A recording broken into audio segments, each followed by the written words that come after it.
right there. Okay. Perfect. I'm Kevin, 26 years old. And what do you do for a living? I'm a software engineer. And you work at? Expedia.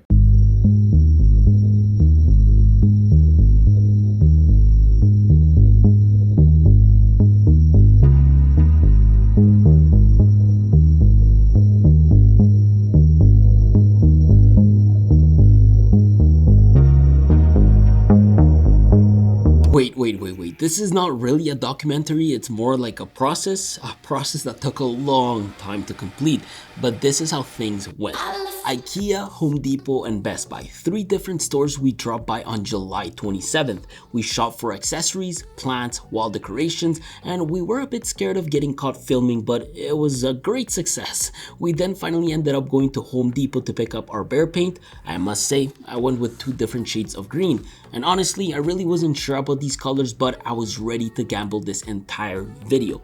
Last stop, Best Buy. Here it's the usual. We just bought some proper headsets for his desk and some light bars to illuminate his space. The rest was legit ordered on Amazon. The only thing I'd say that sucks about making desk setup makeovers are waiting for people.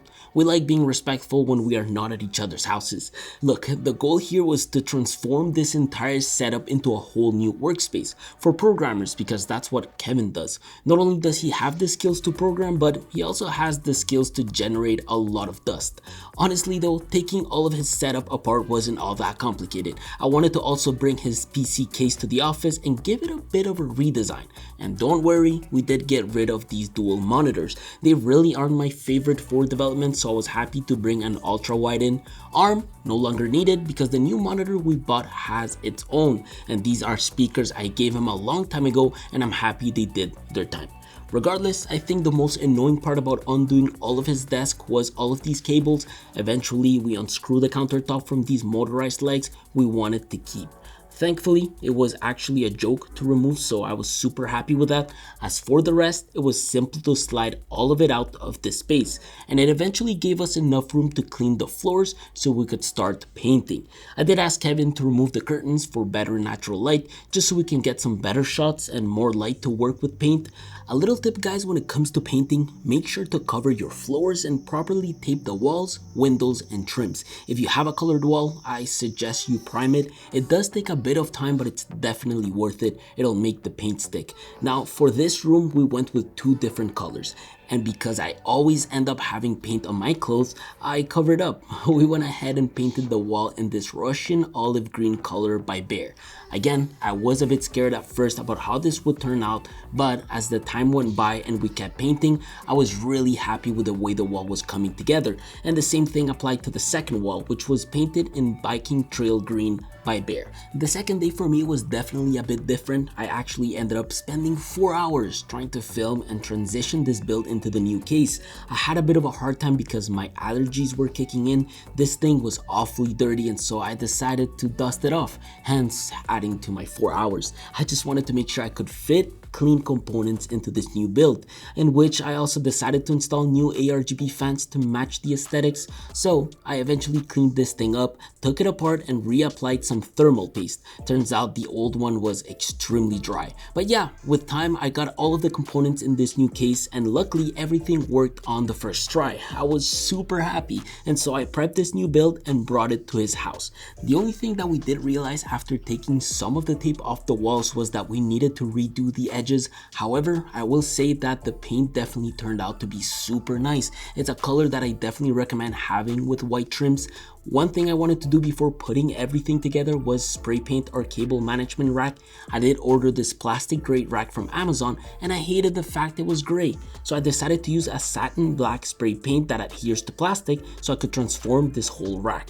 My only tip when doing so is to make sure you avoid leaving the spray too long in one spot, or else the paint will start dripping on the plastic itself. It makes things look awful. Okay, as for the bulk of the project, the very first thing we needed to tackle was attaching these these legs to the new table. However, because the table is 200 centimeters long, we needed to extend its frame. I did get this pin art countertop from IKEA mainly because I love the looks of it. The countertop along with the green paint looks so clean. If you are going to do this, I do suggest you drill the countertop to the frame. Believe me, you don't want to have all of your tech going up and down without proper support. And I say up and down because these are motorized legs by Anthrodesk with no cable support, so this is where my cable management skills kicked in. I honestly think it's important to have proper cable management off the bat. It'll make setting things up a lot easier. I'll leave a link down below of the things you should get to make things look clean. Regardless, I of course went with Alex drawers, mainly because I wanted Kevin to stick with what he knows. I went with a blue trim, and honestly these with the green wall look absolutely beautiful. To avoid scratching his floors, I bought some felt protectors to put on its legs. Realistically, it makes these things a lot easier to slide in and out. Now because his room is super small and dark, I got a whole aperture set for him. We decided to stick with what we have at the office, and so we got an Amran 200X to be paired with a newer wall mount arm and the SE Light Dome from Aperture. Jan actually got quite good at setting these up quickly. We eventually ended up attaching the whole dome to the light source mounted on the arm so we could drill it to the wall and have it hanging over the desk. Absolutely cheat code in my opinion.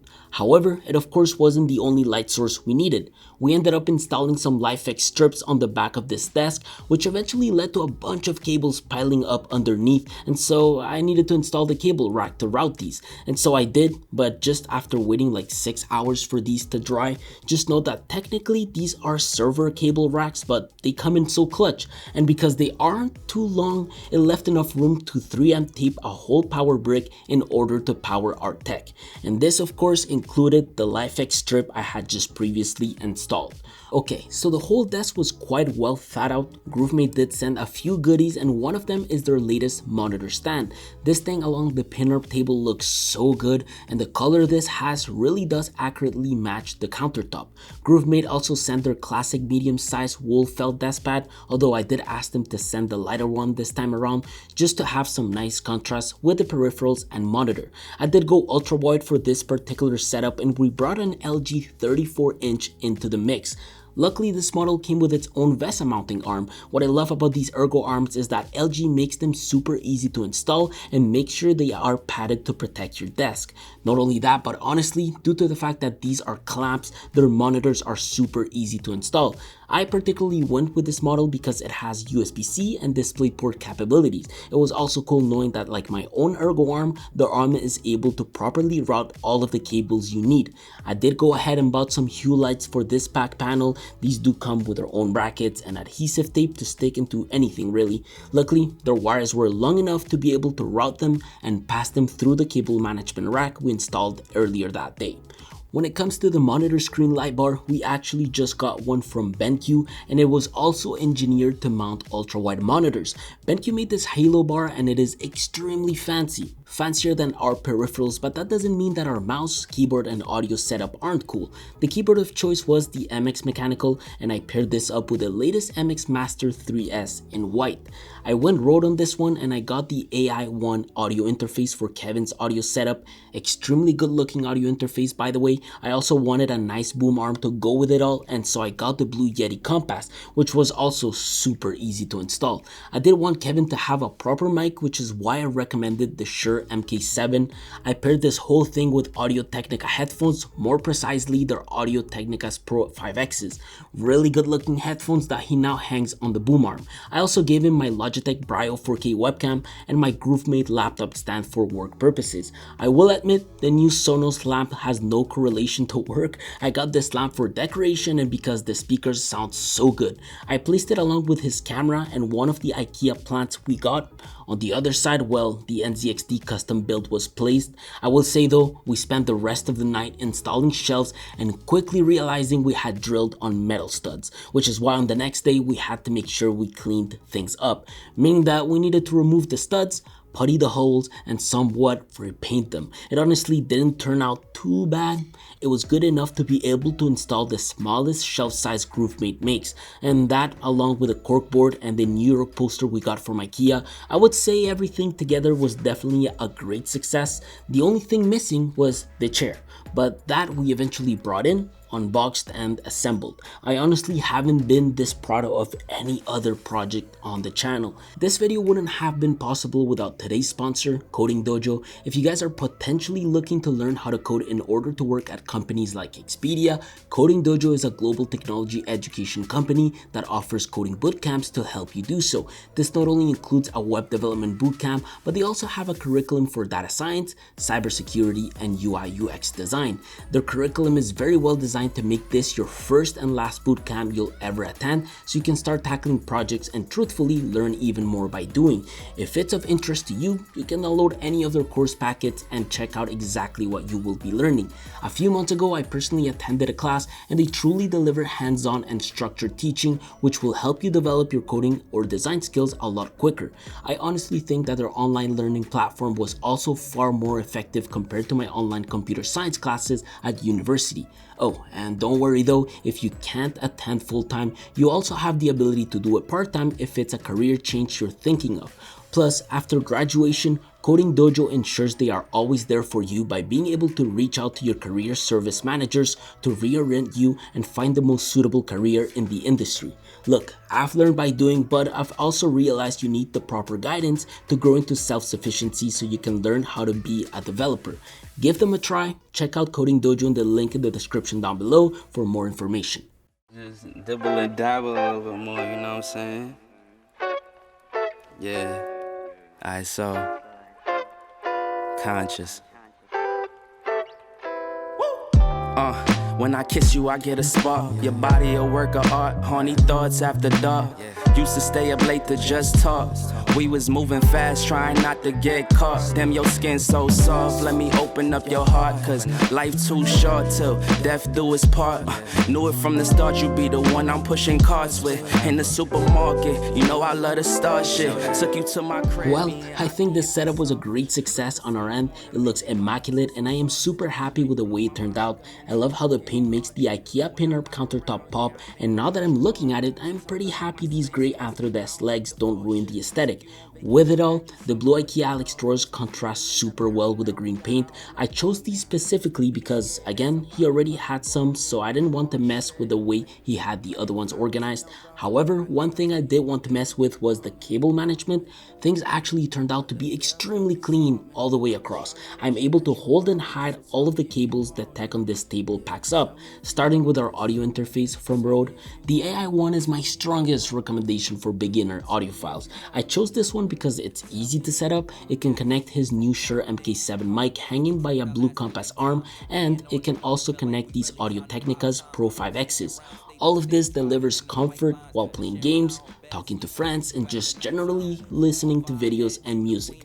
Oh, and also with the proper cables, you can also connect this to your speakers. But because Kevin is rocking a 2019 16-inch MacBook Pro with a custom gaming PC, I thought it was best he rocked the A2 Pluses from Audio Engine via Bluetooth. Just makes his transition a lot easier. This will allow him to not only rock his audio setup with his PC, but also his Sony headphones with his MacBook for work. The custom PC, by the way, I completely redesigned. As you guys previously saw, I wanted a minimal PC with great aesthetics to match our industrial theme. The black on this NZXT H510 Elite case contrasts so well with the desk, and the fact that the NZXT RGB fans look so good within really pushed me to swap his original build. I also added some 3600 MHz Kingston RAM sticks, yielding 64 GB of RAM. However, when it came to the rest, I pretty much left it as it is. He mainly uses this PC for Valorant, playing Flight Simulator, and using it with his Oculus Quest. Although he wants to start a YouTube channel, and to be able to handle his A7 Mark IV footage, a proper custom build is definitely needed.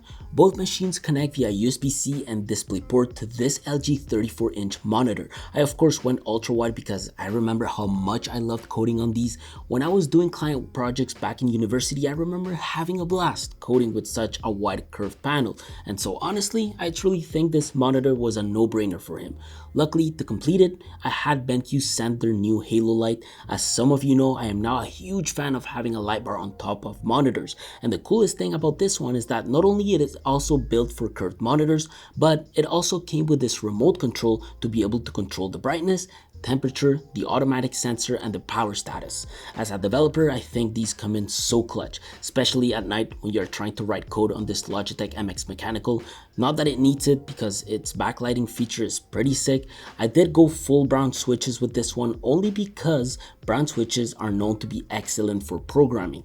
I also paired this up with the latest MX Master 3S, and all of it rests on this GrooveMate wool pad. Oh, by the way, the new MX Master has silent clicks. Makes it great if ever you are in a video conference call with work. If you want a full in-depth video about it, I'll leave a link on the screen. Quick tip, if you want to hide your monitor arm, I suggest you buy a monitor stand from GrooveMate. Jan and I both have one, and it really is a super cheat code to hide most wires. It'll also make your monitor look somewhat like it's floating. And I know there's a lot of GrooveMate stuff on this desk, but Kevin really wanted it. Look, their wood is pretty good and their accessories can make your life a bit easier. Next to their laptop stand, I did place the Sonos speakers / lamp. Great speakers, by the way. I mainly chose them for ambience music and to light up the desk, I guess. Plus, the app really has some crazy features we all need to dig into. As for the plants, they are all from IKEA. We have one chilling on the desk and two on this GrooveMate shelf, which we only ended up installing one because we wanted to let the wall breathe a bit. I know Kevin loves New York, and so for us, it was a must, leaving enough room to have a New York poster next to this. I also thought adding a corkboard where the Hue play bars didn't shine was a good idea, mainly because the LifeX strip on this desk and the play bars don't seem to splash the full entire wall with light, which is good because it leaves room for a lighting setup to live on the right corner. This setup is a simple Aperture 200X attached to a newer arm along with the Aperture SE softbox. This here, my friends, is a lighting hack by Edward Lee.